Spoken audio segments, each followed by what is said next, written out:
Hi, Rich Leiter here, and welcome to The Naked Booktuber.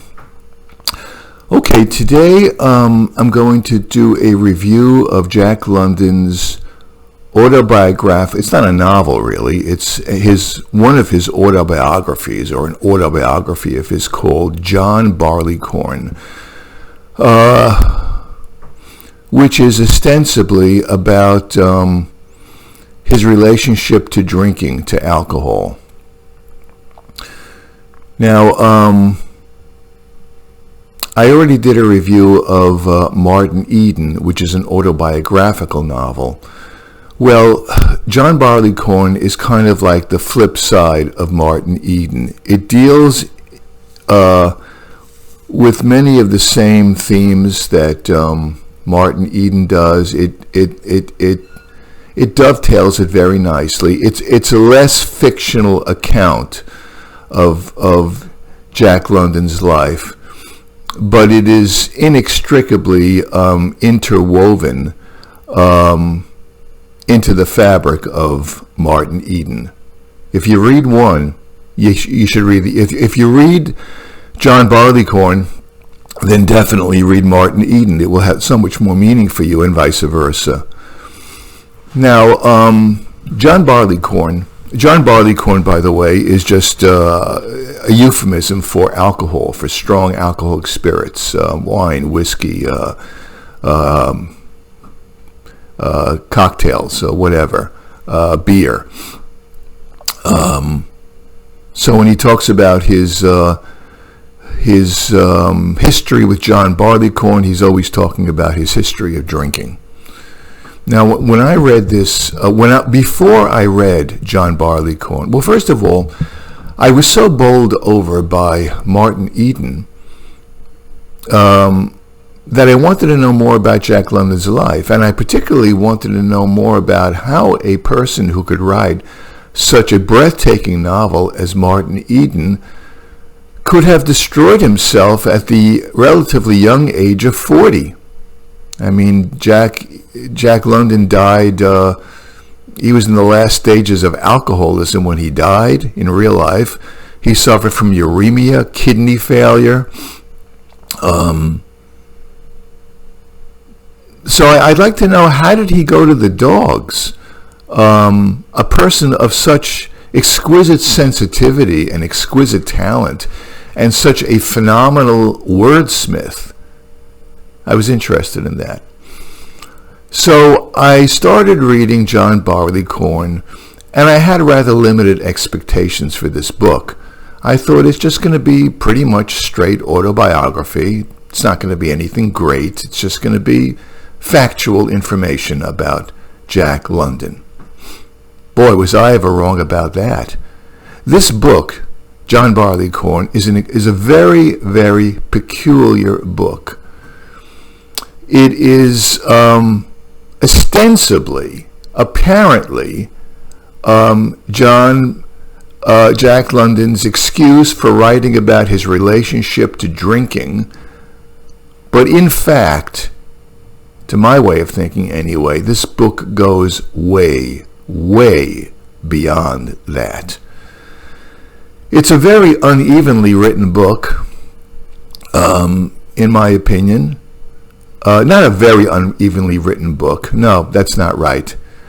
The book, to me, can be roughly divided into three parts, John Barleycorn.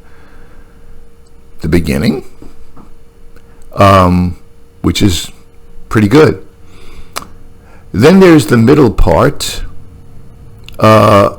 which is kind of Jack London recalling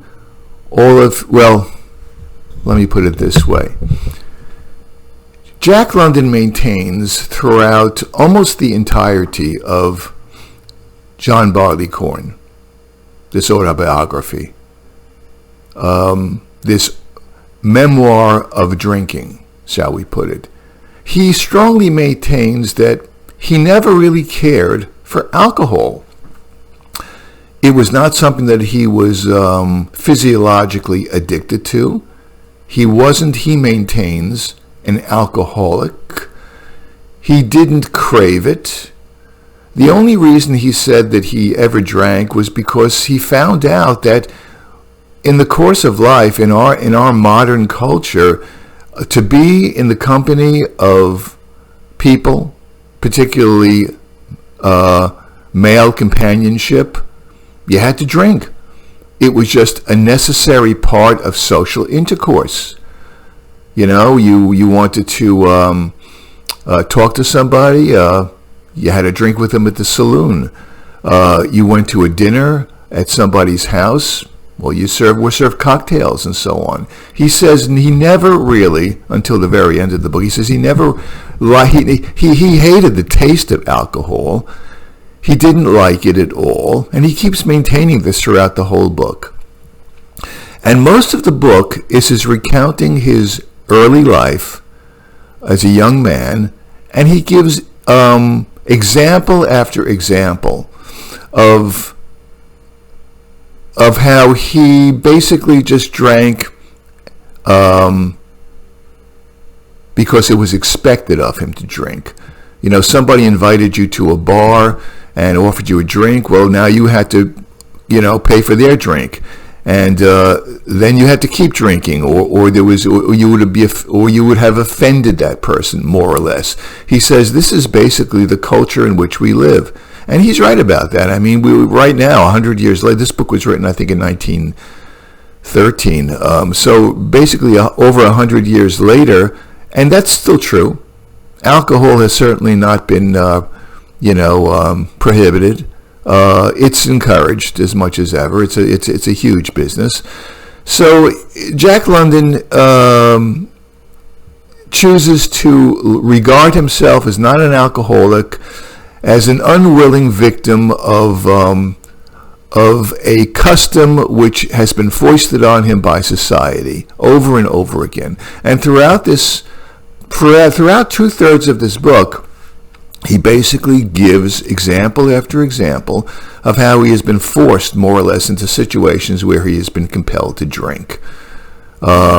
And he's always hated it whenever he's gotten drunk. He hated the feeling, the hangover afterwards. He says he never really did get drunk that much, but alcohol was a recurring theme in his life, simply due for the most part, because it was expected of him. See, he was almost like an unwilling victim of alcohol. That's the way he puts it in this book. And so most of the book, the first 2/3 of the book, are describing his young life as a sailor. He decides to become this is all takes place around San Francisco. He decides to become an oyster pirate, harvest oysters during the day. He buys a little skiff, and he comes back from his oyster harvesting in the evenings, and he goes into a saloon with his buddies, and they socialize by drinking. And there are many, many, many episodes in which he just is socializing and he drinks. Now, the first 2/3 of the book, where he gives all of these examples of his life as a young man, struggling, working at blue-collar jobs, basically sailing. It was okay. It was what I expected from this kind of a book.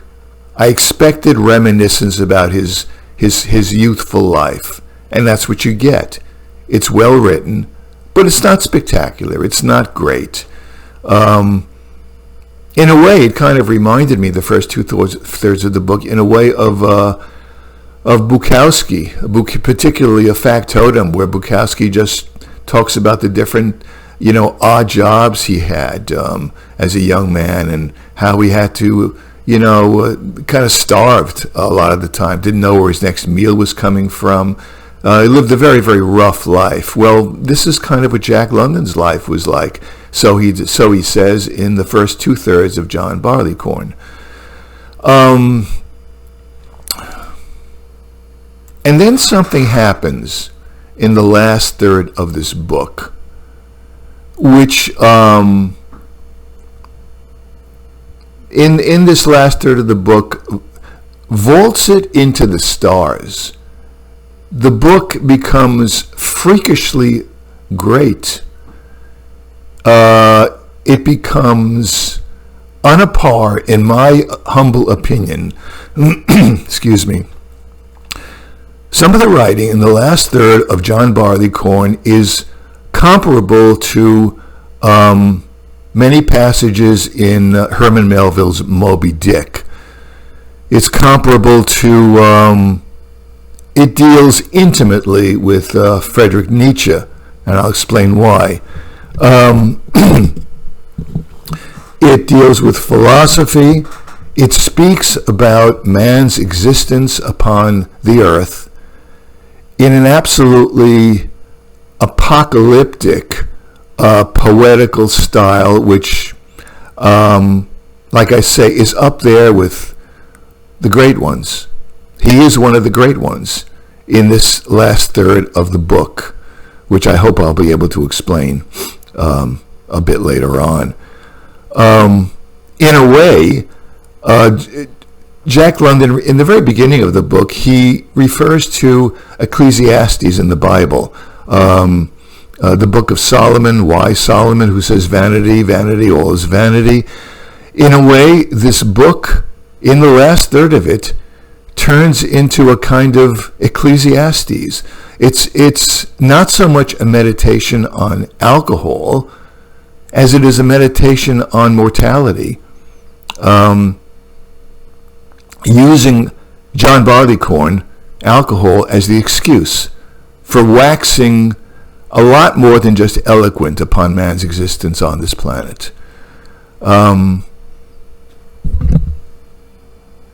Now, it's only in the last third of and by the way, John Barleycorn, when he speaks about John Barleycorn, he's speaking about John Barleycorn almost as if John Barleycorn, or his relationship with drink, almost as if it's a character in the book. It's very kind of strange. You have two characters in this book. You have some minor characters throughout the book when he's giving his reminiscence, his memories about different characters, mostly fishermen, oyster fishermen, during the course of the book. You know, you have various minor characters who come and go in the book, much like in Bukowski's novels. They don't really, the character is not really developed much, but the two overweening characters in John Barleycorn are A, Jack London, and B, the character of John Barleycorn. It's actually like a character in this book that speaks to him, that has dialogues with him, most evidently in the last third of the book. Now, it's only in this last third of the book that Jack London actually acknowledges that he has an actual craving for alcohol. He actually needs to use alcohol in order to socialize. What happens is Jack London has become, by this point in the book, a successful author, and whereas the first two-thirds of the book deal with him as a young man having his macho drinking bouts with his fellows, his mates, in this last third of the book, Jack London is now an accomplished author, a successful author, who goes about giving lectures. He lectures, he's called to dinner parties. He's a real celebrity in the last third of the book. And John Barleycorn and Jack London in the last third of this book has become an extremely jaded, world-weary person who sees through the shallowness of polite civil society, much like Martin Eden does at the end of that novel. So we're presented with a much, much different character in the last third of the book than we were in the first two-thirds. He's an extremely world-weary, cynical character, Jack London.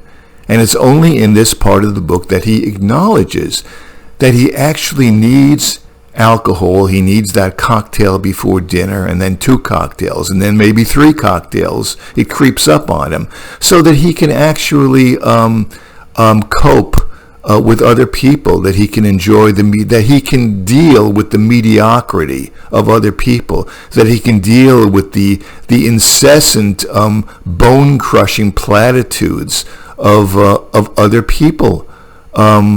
It's the only way that he can sort of regain, to a certain extent, his zest or enthusiasm for life. So it's in this third of the book where he really begins drinking hard and acknowledges it. It's in this third of the book that Jack London talks about 2 concepts. He talks about a concept called the long sickness. He suffers from the long sickness. And what does that mean? It means the long sickness is his world weariness, his ability to see through the shallowness of people in polite society, his ability to see beyond mere cliches and platitudes. And the more he does this, the more sick he feels, the more he is robbed of the joy of life.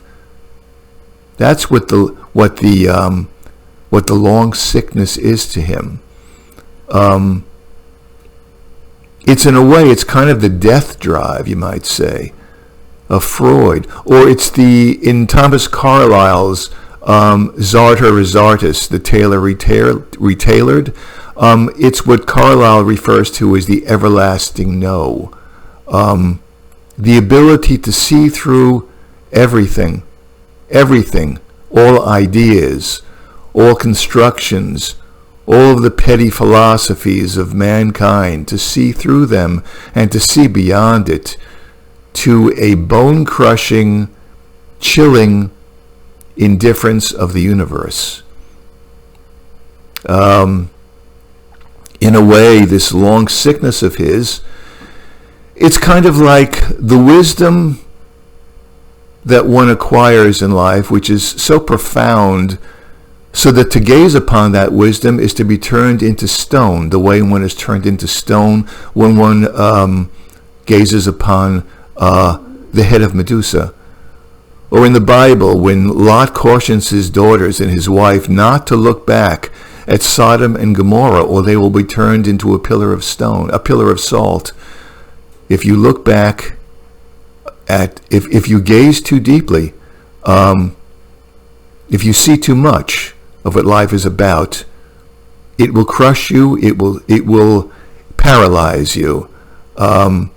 It also reminds me of this long sickness of Herman Melville in a chapter of Moby Dick called The Try-Works, in which Melville or Ishmael or some amorphous character exhorts the reader not to look too long into the face of the fire, or he will be hypnotized with it, he will be stultified by it, and he will be ultimately destroyed by it.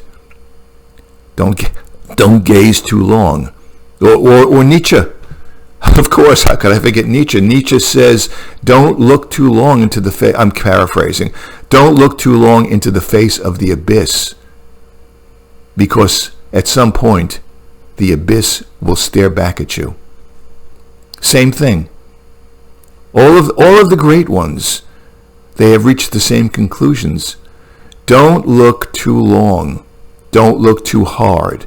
Don't look too deeply into life, or what you find there will rob you of your life force, of the life affirmation within you, and you will begin to long for death. This is the wisdom of Ecclesiastes, the ultimate wisdom of Ecclesiastes, in a way, when he talks about the vanity of vanities. Everything is vanity. It's an ultimate kind of wisdom, and this is what Jack London partakes of, the long sickness in the last third of the novel. Now, whether you are sympathetic to this long sickness, or you're not sympathetic to it, it's kind of irrelevant.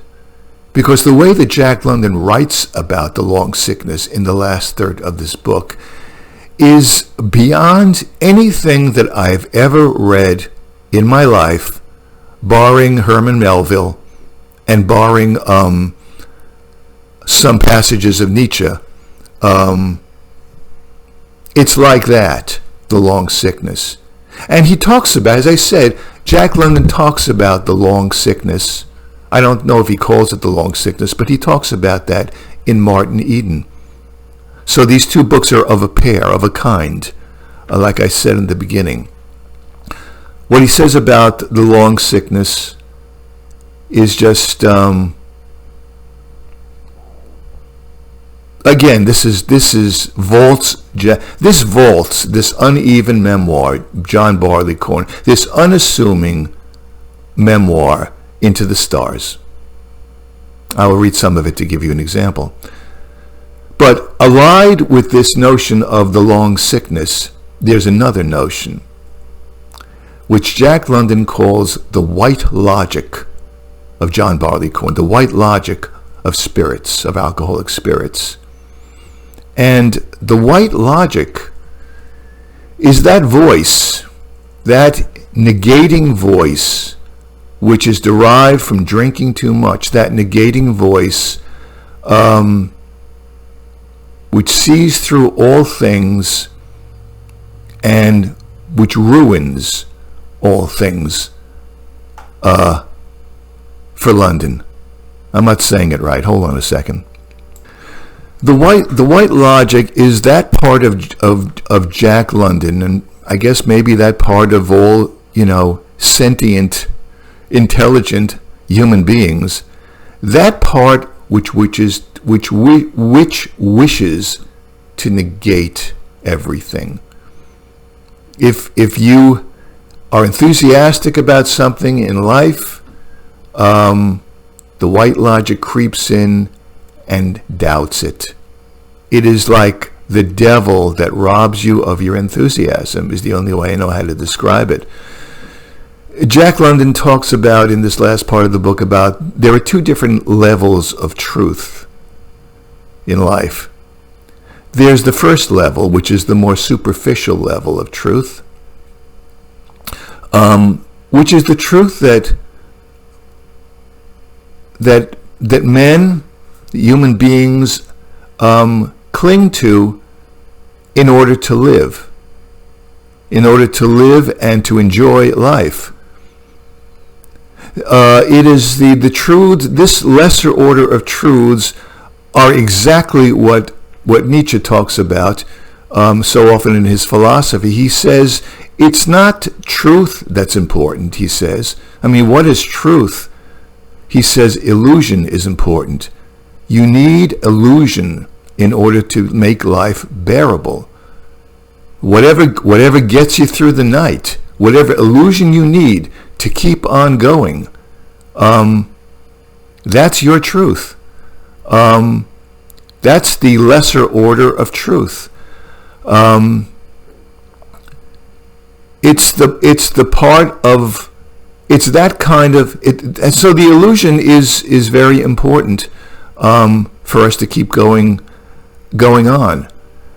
But then London says there's another order of truth, the more profound order of truth, and this is the order of truth which is emblematic of the long sickness and of the white logic of John Barleycorn. This is the sickness that turns men into, this is the truth that turns men into stone. It's the truth which robs men of their joy of life. God, I know I'm repeating myself. I'm sorry. I remember once that there was a study done of people who lived life according to their various illusions, and people who didn't have any illusions. And the only people that truly had no illusions, that could actually see themselves for who they were in a very objectively accurate way were people who were clinically depressed, people who had no joy in life at all. Those are the people that actually looked at themselves in an objectively accurate way. However, the price for their objectivity was that they no longer felt like living. The people who did not see themselves objectively, who saw themselves through the rose-colored glasses of illusion, these are the people who were able to live and who were able to have zest for life. Well, this is what Nietzsche is talking about, and this is what Jack London is talking about when he talks about the different orders of truth. This is an extremely profound and high order of thinking. And to talk about this is not something that I would expect from an autobiography, a mere autobiography about one's involvement with alcohol.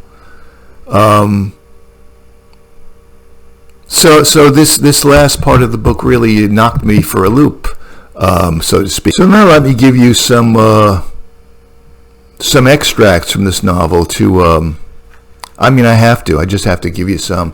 In the beginning, when Jack London firmly maintains that he really had no, biological or physiological need for alcohol, he says, and he says this often throughout the book, he says, and still there arose in me no desire for alcohol, no chemical demand. In years and years of heavy drinking did not beget the desire. Drinking was the way of the life I led, the way of the men with whom I lived. When I was away on my cruises on the bay, I took no drink along. And while out on the bay, the thought of the desirableness of a drink never crossed my mind. It was not until I tied the razzle-dazzle, that's his skiff, up to the wharf and got ashore, in the congregating places of men, where drink flowed, that the buying of drinks for other men and the accepting of drinks from other men devolved upon me as a social duty and a manhood right.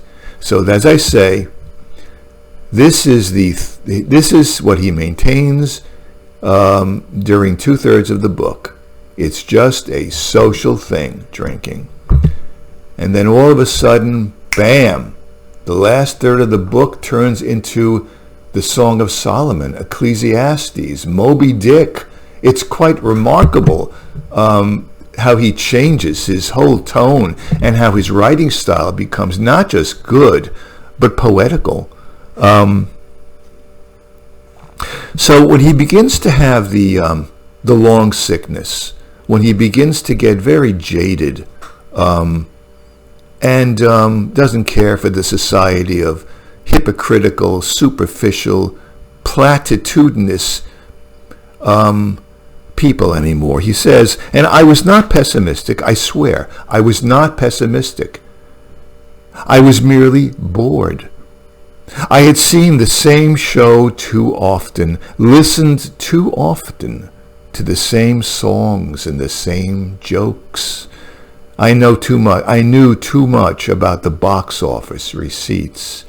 I knew the cogs in the machinery behind the scenes so well that the posing on the stage and the laughter and the song could not drown the creaking of the wheels behind. So he sees beyond the stage of life, what's on the stage. He sees the machinery. He sees that which is making the puppets move on stage. He's already seen too much, Jack London. Success has been a real eye-opener for Jack London. Success is a killer. It's a killer. That's what he's saying in a way. Jack London is a very funny person too. Jack London in real life came from the lower classes. He was just a working class guy, totally uneducated, as you'll see in Martin Eden. And yet this person, Jack London, he writes like a natural aristocrat. He writes like a natural elitist. he writes in an effortlessly poetical way. This is just a freakish gift of God. I don't know how I missed this with Jack London. I don't know why I assumed that Jack London was just a writer of popular adventure stories that would appear in, I don't know, magazines or something. That's a mockery to call him a writer of adventure stories. You got another Herman Melville here in this book, in certain parts of the book. And then he says, and this is all the quotes I'm giving you now from the last third of the book, when this is the profound Jack London. This is the Jack London of the Ecclesiastes speaking. He says, and now we begin to come to it. How to face the social intercourse game with the glamour gone. John Barleycorn. The ever-patient one had waited a quarter of a century and more for me to reach my hand out in need of him. His 1,000 tricks had failed, thanks to my constitution and good luck, but he had more tricks in his bag. So for the last quarter of a century, when Jack London had been drinking, it was just a social thing. But now John Barleycorn beckons and says, you need me to cope with other people, with their dullness and mediocrity. A cocktail or two, or several, I found, cheered me up for the foolishness of foolish people. A cocktail, or several, before dinner enabled me to laugh wholeheartedly at things which had long since ceased being laughable. That's it. That's the great sickness, the long sickness. The cocktail was a prod, a spur, a kick to my jaded mind and bored spirits. It recrudesced the laughter and the song, and put a lilt into my own imagination, so that I could laugh and sing and say foolish things with the liveliest of them, or platitudes with verve and intensity, to the satisfaction of the pompous, mediocre ones who knew no other way to talk. I mean, this is really good writing. This is really psychologically deep writing. And yet this isn't the best writing in this third. He has more to come, which is even better than this. Get this. He says, I still took an interest in the fundamental problems of existence, but it was a very cautious interest, for I had burned my fingers that time I clutched at the veils of truth and wrestled them from her. There was a bit of lie in this attitude of mine, there was a bit of lie in this attitude of mine, a bit of hypocrisy, but the lie and the hypocrisy were those of a man desiring to live. So he's saying that he got over the great sickness and he decided, I'm not going to look that deeply into life. I'm consciously going to avoid looking that deeply into life anymore because it's going to depress me. And of course, it's kind of a lie when you decide not to look more deeply, but he says, I need this in order to live. And then he says, and I turned out work that was beautiful during this period of his life, and wholesome and sincere. It was never pessimistic. The way to life I had learned in my long sickness. I knew the illusions were right, and I exalted in illusions. There you go. That's Nietzsche right there. I know that Jack London had read Nietzsche. I don't think that he was aware of Herman Melville yet. I don't think Melville came into prominence. I don't think Melville was discovered until the 1920s. But he's saying, it's all about illusion in life. If you want to look beyond illusions, you'll find them if you really want them, but it's going to rob you of all your joy. And then he goes on again. This dray horse, he's riding, and he has one scene in this last third of the book where he's riding on a horse through his property. And he says, this dray horse, like all other horses, like all other animals, including man, is life blinded and sense struck. It will live no matter what the price. The game of life is good, though all of life may be hurt, and though all lives lose the game in the end. In other words, he understands that for most people, almost all people, he says the main thing is just clinging to life, no matter how much shit you take in life, no matter how much suffering, no matter how much it hurts throughout the entirety of your life, you still cling to it because you just want life. You want brute life. This is the order of truth. This notion of just clinging blindly, savagely to life. This is the order of truth that obtains, not for the universe, but for the live things in it, if they for a little space will endure ere they pass. This order of truth, no matter how erroneous it may be, is the sane and normal order of truth, the rational order of truth that life must believe in order to live. So if you want to cling to life, if you want to be able to take all of the shit that life has thrown at you, and which will end in your death no matter what, you have to put blinders on to keep on going. You don't want to look too deeply. That's what this whole last third of the book is about. It's about illusion and truth. It's about how deeply you want to look into life. It is a meditation on existence. It really doesn't have anything to do about alcohol. He's using alcohol as the prop or the excuse to talk about these profound things. How about this? To man, alone among the animals, has been given the awful privilege of reason. Man, with his brain, can penetrate the intoxicating show of things and look upon the universe brazen with indifference towards him and his dreams. He can do this, but it is not well for him to do it. In other words, man can look, according to Jack London. This is Jack London saying, if you look too deeply into the universe, you're nothing in the infinity of the cosmos. You're nothing at all. The universe is completely indifferent to you. You can understand that, and you can embrace that truth and see this as the deepest kind of truth. But if you do that, you won't want to live anymore. You'll be staring into the face of Medusa. He can do this, but it is not well for him to do it.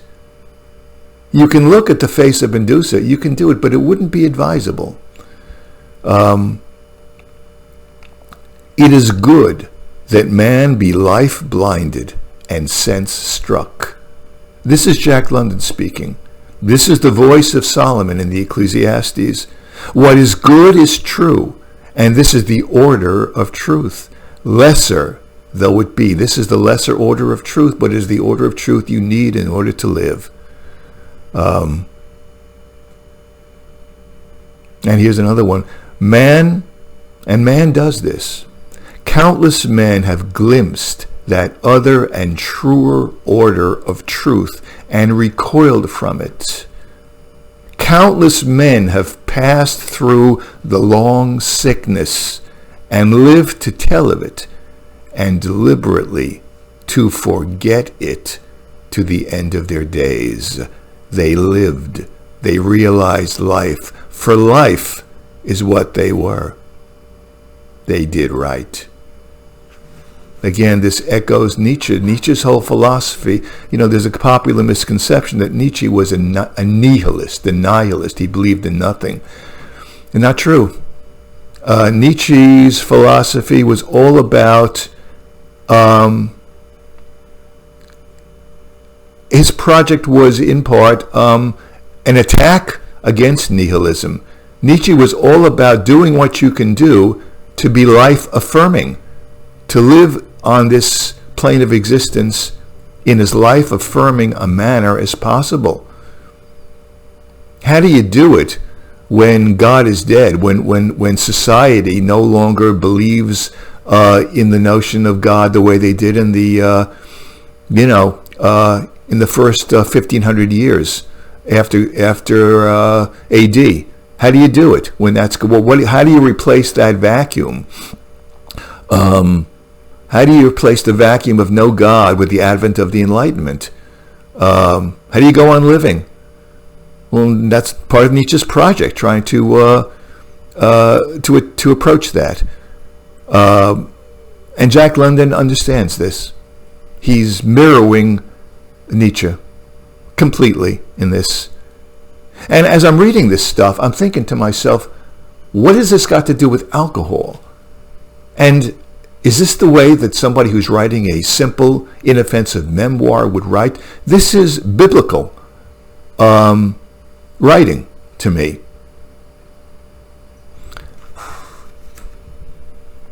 How about this? Wander with, he's saying in the last third of the book too, he's just wandering about his property, and he's saying, wander with me through one mood of the myriad moods of sadness into which one is plunged by John Barleycorn. I ride out over my beautiful ranch. Between my legs is a beautiful horse. The air is wine. The grapes on a score of rolling hills are red with autumnal flame. Across Sonoma Mountain, wisps of sea fog are stealing. The afternoon sun smolders in the drowsy sky. I have everything to make me glad I am alive. I am filled with dreams and mysteries. I am all sun and air and sparkle. I am vitalized, organic. I move. I have the power of movement. I command movement of the living thing I bestride. He's on a horse. That's what he's bestriding.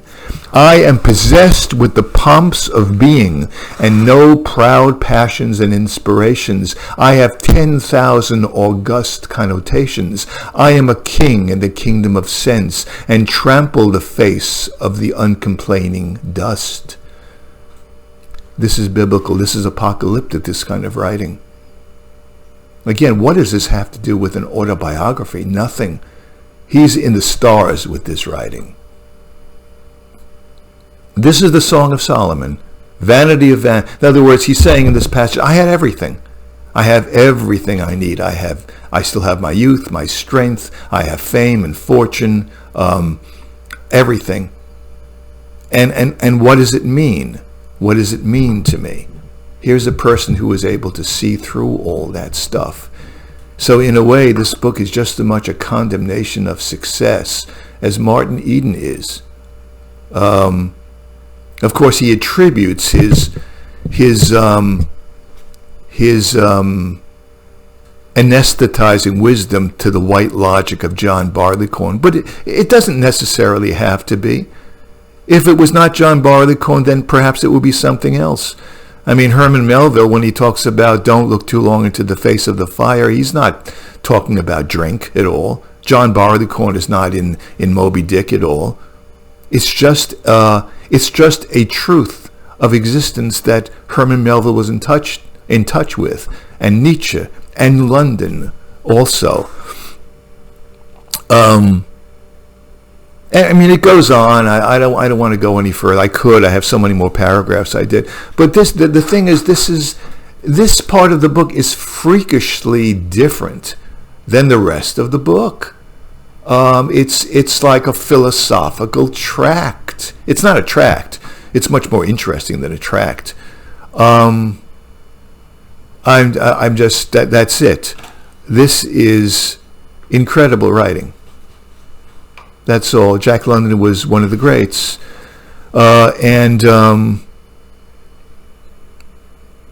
And you know what else I think to myself when I read this, this notion of the long sickness and the white logic of John Barleycorn. I very much like listening to the music of Jean Sibelius, the composer of Finlandia.